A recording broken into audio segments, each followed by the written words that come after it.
Learn helplessness is just as it sounds. It's when you feel helpless and powerless, but here's the key. It's learned over time. If you've ever felt trapped in your own life, like no matter what you do, you can't change your circumstances, emotions, thoughts, or outcomes, then you've brushed up against this. The important thing to know is that this doesn't reflect your true self. It's not who you are. It's something you picked up along the way, and that means it can also be unlearned. So today, we'll dive into what learned helplessness is, how it shows up, why it happens, and most importantly, how you can begin to move past it. If you're even remotely feeling stuck, maybe you've been telling yourself your goals are out of reach, or that nothing you can do really matters. I want you to hear this. There is still hope. The fact that you're here watching this video shows that part of you believes change is possible. That little spark inside that whispers, maybe things can get better, is all you need to begin. Sometimes simply recognizing that spark is the first step to breaking free. So how do you know if you might be dealing with learned helplessness? Maybe you hesitate to ask for help because deep down you think nothing will change. Maybe you give up quickly when things get tough, or you find yourself putting off important tasks because a part of you believes it won't matter anyway. These patterns might feel small in the moment, but over time they can lead to deeper feelings of low self-worth, anxiety, or even depression. Recognizing these clues in yourself is powerful because awareness opens the door to choice. Where did this idea of learned helplessness come from? The credit goes to Martin Seligman, the psychologist who later became known as the father of positive psychology. His research uncovered how easily helplessness can be learned, but also how we can overcome it. One of his most famous examples is the elephant tied to a stake. When the elephant is young, no matter how hard it pulls, it can't escape. Eventually it stops trying. Even when it grows big and strong enough to break free with ease, it doesn't. It believes escape is impossible. That image is powerful because it shows how our minds can hold us captive long after the actual restraints are gone. But here's the hopeful part. Your story doesn't have to end there. Just like those elephants, you may have experiences in the past that taught you to believe you're stuck.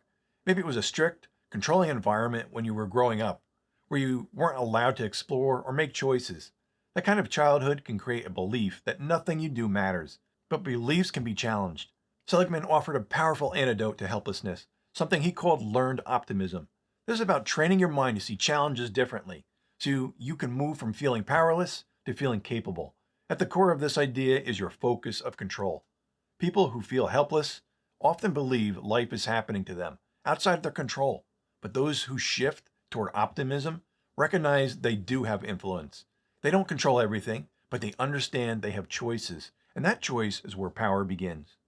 Seligman broke this down into what he calls the 3 Ps. The first is permanence.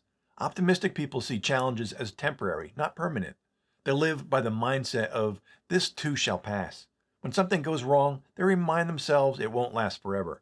That shift keeps you from sinking into despair and helps you stay open to possibility. The second is prevalence. When one area of life feels hard, it doesn't have to color everything else. A setback at work doesn't mean you're a failure in your relationships. An argument with a friend doesn't erase your worth the rest of your life.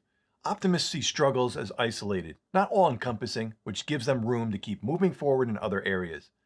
The third is personalization. Instead of blaming themselves for every failure or believing they're not good enough, optimists see challenges as part of the learning curve. They take ownership of their choices, but don't tie their entire self-worth to outcomes. And when they succeed, they give themselves credit instead of dismissing it as luck. These 3 shifts, permanence, prevalence, and personalization, can reframe the way you see yourself and your challenges. Practicing them regularly helps you build resilience and a deeper sense of control. When you start applying these principles, you'll notice something incredible. You're not as tied down as you once thought. The restraints you believed were unbreakable start to loosen, and suddenly you're able to see opportunities, possibilities, and strengths that were always there. You just couldn't reach them before. Want some deeper guidance on learning how to think more positively and increase your self-acceptance? I invite you to check out my Power of Positive Thinking course. This transformational program is designed to help you shift your mindset, build the skills to strengthen optimism, and create more happiness and peace in your life. The tools you learn are ones you can use forever, helping you break free from negative patterns and step into a more empowered version of yourself. You can find the link in the description. Before you go, I'd love for you to share a personal win in the comments, no matter how small. Did you push yourself to try something new? Did you get through a tough day? Did you show yourself kindness when normally wouldn't? Those victories matter, and celebrating them builds your positive mindset. Remember, friends, you're not stuck. Change is possible. Growth is possible. Stay optimistic, and I'll see you next time. Stay positive, friends.